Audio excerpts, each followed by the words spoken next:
Hare Krishna, Krishna Hare Hare, Hare Rama, Rama Rama, Hare Hare. So we are going to continue reading from Sri Isopanishad today. We are reading mantra 13. We have already started reading this mantra, and we are somewhere in the middle of the purport by His Divine Grace, A.C. Bhaktivedanta Swami Srila Prabhupada. I'll just quickly read the translation so we can remember. Okay, it is said that one result is obtained by worshipping the supreme cause of all causes, and that another result is obtained by worshipping what is not supreme. All this is heard from the undisturbed authorities who clearly explained it. So when one worships the Supreme Lord, we get one type of result.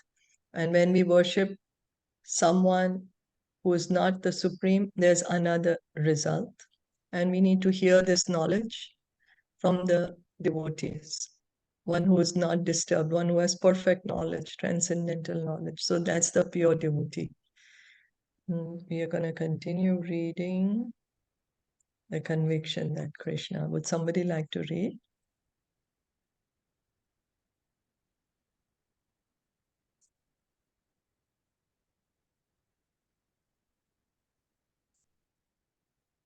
I'll read. Okay, thank you. Okay. The conviction that Krishna is all in all is established when one hears the transcendental message from the undisturbed Acharya with faith and love. One who has no faith in or love for Lord Krishna cannot be convinced of this simple truth. Those who are faithless are described in Bhagavad Gita 9.11 as mudhas, fool or asses. It is said that the mudhas deride the personality of Godhead because they do not have complete knowledge from the undisturbed Acharya. One who is disturbed by the whirlpool of material energy is not qualified to become Acharya. Before So now I'll just, sorry. Alright. So two important things are mentioned. One, who should we hear from? We need to hear the transcendental knowledge from the Acharya, the pure devotee, the authorized representative of God. Why? Because he has the pure knowledge. He has the transcendental knowledge. Knowledge as it is, as spoken by God. And how shall we receive it? With faith, with submission. We need to receive this transcendental message, hearing from the Acharya with faith, with submission. Yeah, so this is what is saying. Krishna is saying that when he comes as Krishna himself, people think he is an ordinary human being. But no, Krishna is the Supreme Personality of Godhead. He's not ordinary human being. Or we may think, okay, he's a little bit greater than us. Maybe he has some powers. Or maybe he was a king, or he was a cowherd boy, or some mythology, or some superhero. But he is the Supreme Personality of Godhead.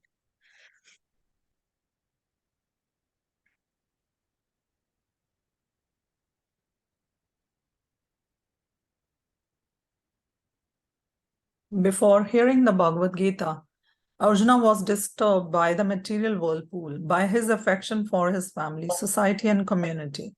Thus, Arjuna wanted to become a philanthropic, non-violent man of the world. But when he became Buddha by hearing the Vedic knowledge of the Bhagavad Gita from the Supreme Person, he changed his decision and became a worshipper of Lord Shri Krishna, who had himself arranged the battle of Kurukshetra. Arjuna worshipped the Lord by fighting with his so-called relatives, and in this way he became a pure devotee of the Lord.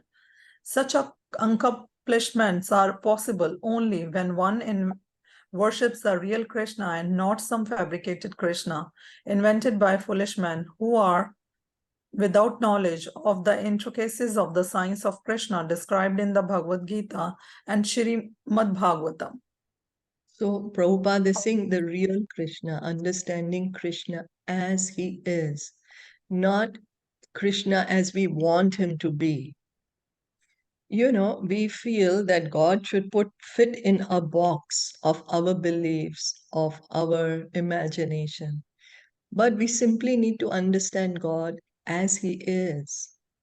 And He is, His position, His qualities, He's described, His knowledge is there in these revealed scriptures of Bhagavad Gita, Srimad Bhagavatam.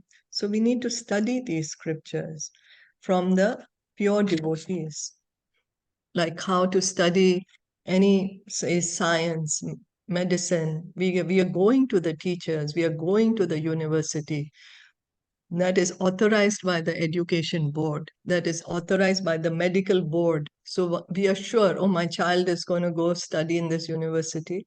He's going to become an authorized doctor. Similarly, we are advised to hear from the Acharya, who is authorized by God to spread this knowledge of Bhagavatam, of Bhagavad Gita. Arjuna, in the beginning, he refused to fight. But after he heard the Bhagavad Gita from Krishna, he understood Krishna's position as Supreme Lord and he followed Krishna's order. Yeah? So, so Krishna is not saying, don't do anything. No, Krishna is saying, do whatever you do, you offer the result to me. So then we continue reading. According to the Vedanta Sutra, Shambhuta is the source of birth and sustenance, as well as the reservoir that remains after annihilation. Janmade Asyayata, the Srimad Bhagavatam, the natural commentary on the Vedanta Sutra by the same author, maintains that the source of all emanations is not like a dead stone, but is abhijna or fully conscious.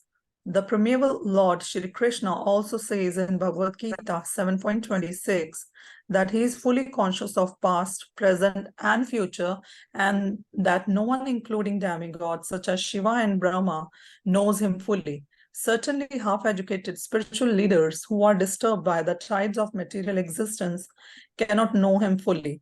They try to make some compromises by making the mass of community the object of worship. But they do not know that such worship is only a myth because the masses are imperfect. The attempt by these so-called spiritual leaders is something like pouring water on the leaves of a tree instead of the root. The natural process is to pour water on the root, but such disturbed leaders are more attracted to the leaves than the root.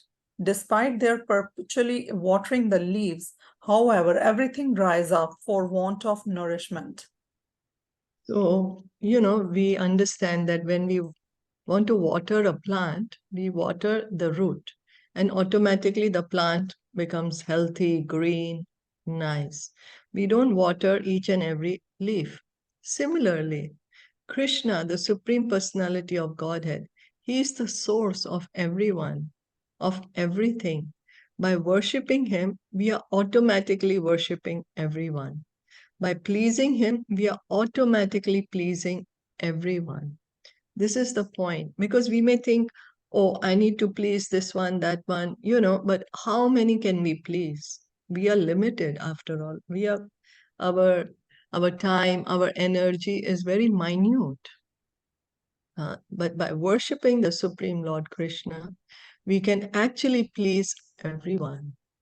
So Krishna, he's abhigya, fully conscious.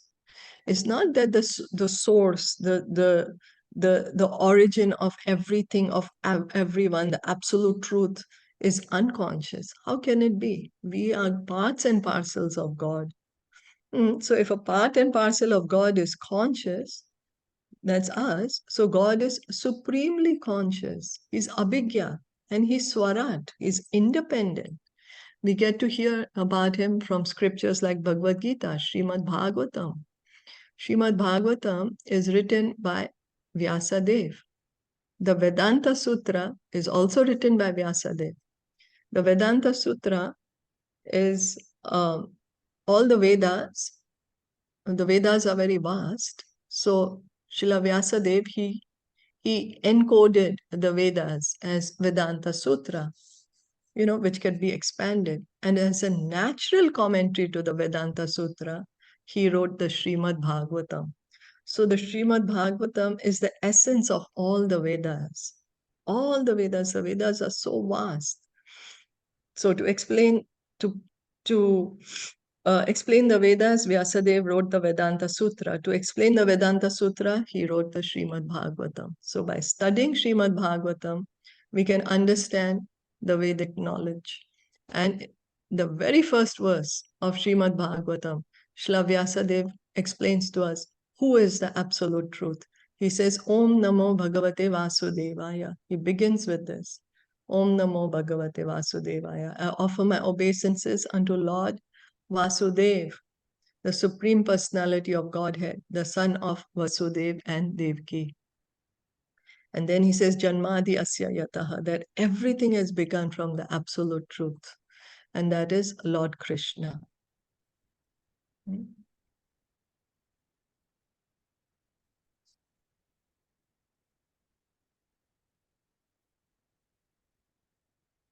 We'll continue. Yeah. Shri Isopanishad advises us to pour water on the root, the source of all germination, worship of the mass of humanity by rendering bodily service, which can never be perfect, is less important than the service to the soul. The soul is the root that generates different type of bodies according to the law of karma. To serve human beings by medical aid, social help, and educational facilities, while at the same time cutting the throats of poor animal in slaughterhouses is no service at all to the soul, the living being. Prabhupada is saying, we are saying service to humanity. On one end, we are serving some people, but on the other hand, we are slaughtering animals. And what about the soul? Because we are, after all, not the body, we are soul. So sure, do humanitarian projects, do philanthropy, but also give Krishna consciousness. Because humanitarian projects could be only to elevate the suffering of the body. But what happens to that soul when he dies and takes up another body? So together with the welfare activities for the body, we need to give them also knowledge of the soul, connect them to Krishna, give them prasad, give them chanting of the holy name. So it can help them also to come out of this material world of birth and death.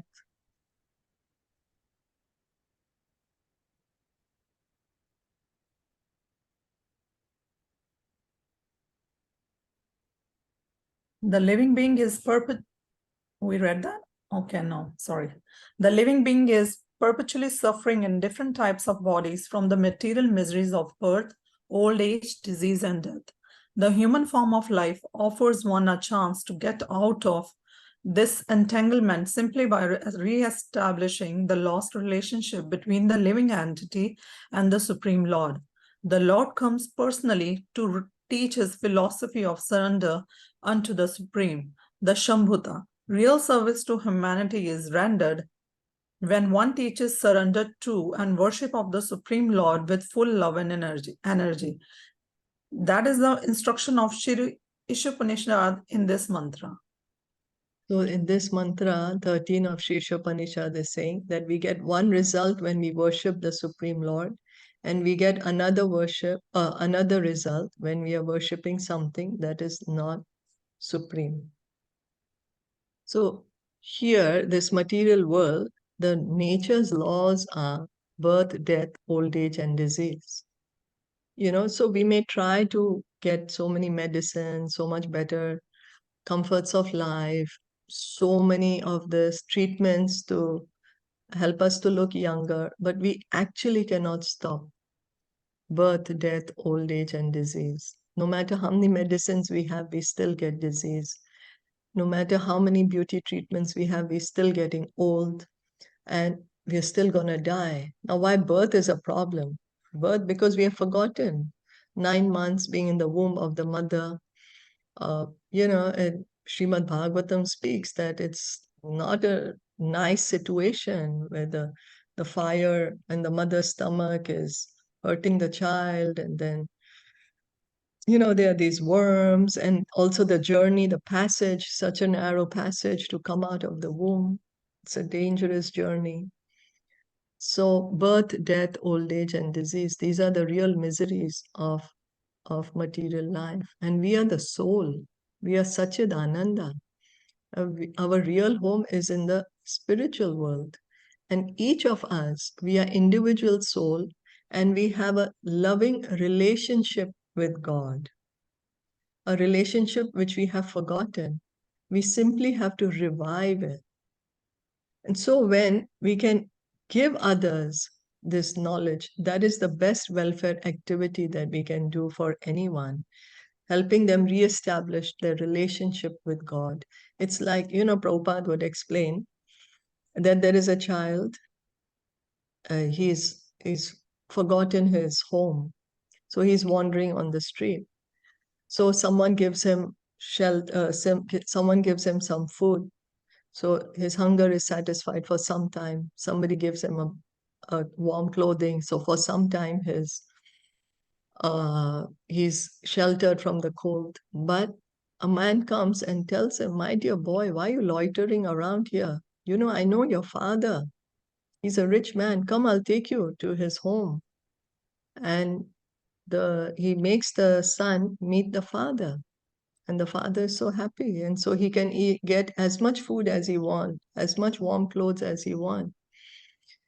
And so this is what it is, helping one to reestablish one's relationship with God, getting out of this material world. And this is what Sri Isopanishad is saying, that we should try to give this message to everyone also, so everyone can go back home, back to Godhead.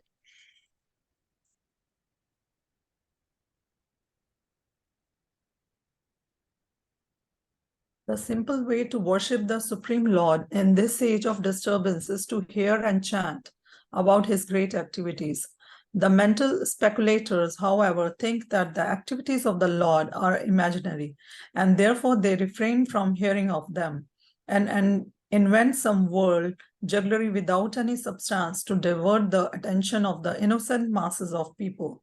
Instead of hearing of the activities of Lord Krishna, such pseudo-spiritual masters advertise themselves by inducing their followers to sing about them. In modern times, the number of such pretenders has increased considerably, and it has become a problem for the pure devotees of the Lord to save the masses of people from the unholy propaganda of these pretenders and pseudo-incarnations. So how to worship the Supreme Lord? Hearing about him from the scriptures like Bhagavatam, Bhagavad Gita, and chanting his holy name, chanting his glories. So hearing and chanting from the revealed scriptures. The glories of Krishna, the pastimes of Krishna are transcendental. It's not like a movie, or it's not like, just some material person's activities that we are hearing about. By hearing about Krishna, by chanting his name, we get great spiritual benefit. We are associating with the Lord in this way. We are reviving our relationship with God, the relationship which is based on love, which we have forgotten. So there are many others who are trying to create hindrances, in fact, encouraging their own worship instead of worship of the Supreme Lord. And so we ourselves should understand what is the truth and give this knowledge to others. And that's the reason we are always said, hear from the devotees, not from the professionals. Hear from the devotees. The Upanishads indirectly draw our attention to the primeval Lord Sri Krishna, but the Bhagavad Gita, which is the summary of all the Upanishads, directly points to Sri Krishna. Therefore, one should hear about Krishna as he is by hearing from the Bhagavad Gita or Srimad Bhagavatam. And in this way, one's mind will gradually be cleansed of all contaminated things. Srimad Bhagavatam 1.2.17 says, by hearing of the activities of the Lord, the devotee draws the attention of the Lord. Thus, the Lord, being situated in the heart of every living being, helps the devotee by giving him proper directions. The Bhagavad Gita 10.10 confirms this. Dadami buddhi yogam tam yena mam upayanti te. So hearing about the Lord. Upanishads. Upanishads are, they are bringing us closer to God. Upanishad, bringing us closer to God. And Bhagavad Gita is called Gita Upanishad. It's the best of all the Upanishads. It's the essence of all the Upanishads. So we need to hear from Bhagavad Gita, from Srimad Bhagavatam, where we can hear directly the glories of the Supreme Personality of Godhead, Lord Krishna. Lord Krishna is described as the Supreme Personality of Godhead by all the Vedic scriptures, by all the spiritual authorities, the authorities who are the spiritual masters who have been given the authority to spread the spiritual knowledge. So the more we hear about Lord Krishna from Bhagavad Gita, Srimad Bhagavatam, the more we chant his holy name, the more our heart becomes cleaned, becomes purified of all the dirty things. So Bhagavatam says, Shanvagata Swakatha Krishna, that when one hears about Krishna, then what happens? That Krishna, who's in our heart, he takes away our desire of the bad things, all the dirty things from our heart. Krishna himself takes away all the dirty things, and he gives us the proper knowledge that he's saying in Bhagavad Gita 10.10, Dadami buddhi yogam tam tena yena tam yena mam upayanti te. That Krishna is the one who's giving us the proper knowledge of how we can come to him. He sees the sincerity of a person. When he sees that one really wants to know the absolute truth, one really wants to know who is God, one who's really sincere, Krishna makes the arrangements. We simply have to hear and chant his name.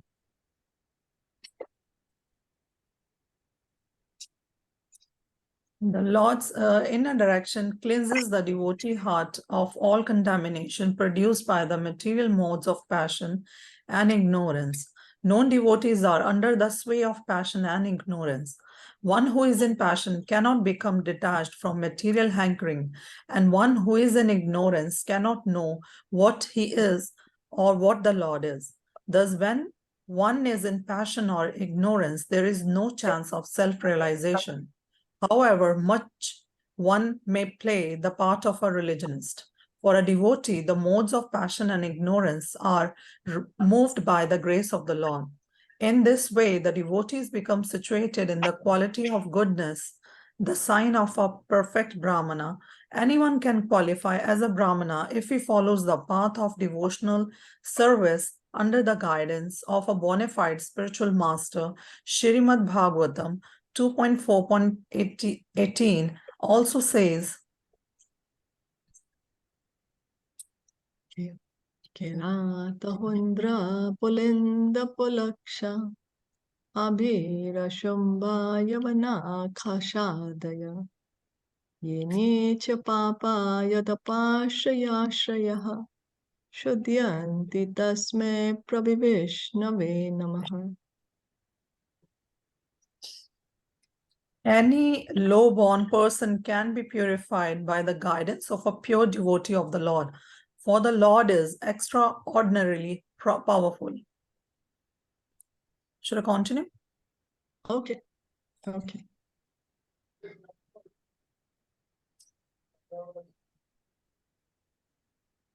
Okay, please continue. Okay. Was here? Yeah. When one attains Brahmanical qualifications, he becomes happy and enthusiastic to render devotional service to the Lord. Automatically, the science of God is unveiled before him.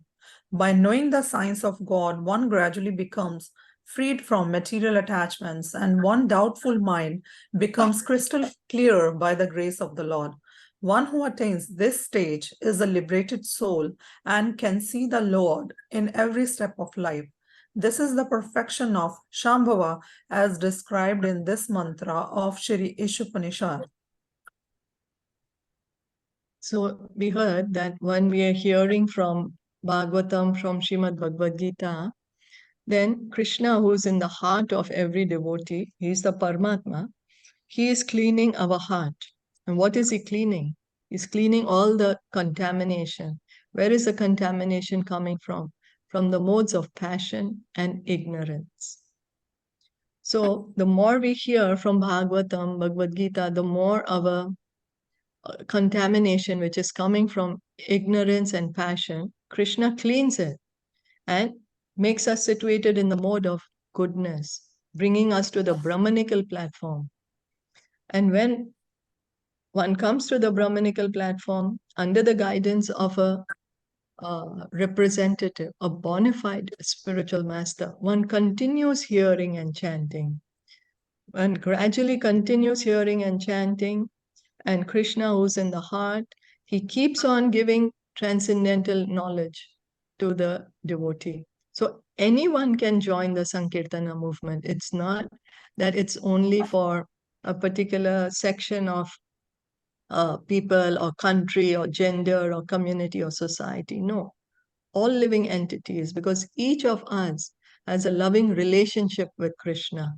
Each and every one of us has this Krishna prema in our heart, love for God. So one continues to engage in devotional service to the Lord, and gradually, one comes to the liberated platform. When one comes to the liberated platform, one can understand perfectly himself, that is self-realization. He can understand God, God realization, and the relationship that one has with God. And so all the material conceptions, they all go away, because after all, we are spirit souls. We are not the body. It's just we are thinking we are the body.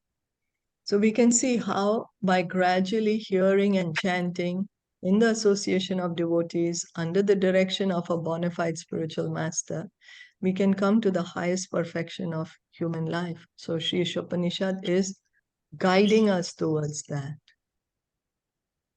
Any questions? All clear. Thank you. Oh, okay, thank you so much. So, I don't know if we should, because I needed to end early today also. So is it okay if we stop here? Yeah, sure. Yeah? Okay. Yeah. Thank you so much for listening in and joining in. Srila Prabhupada ki jai, Gaur Bhakta Vrinda ki Thank jai.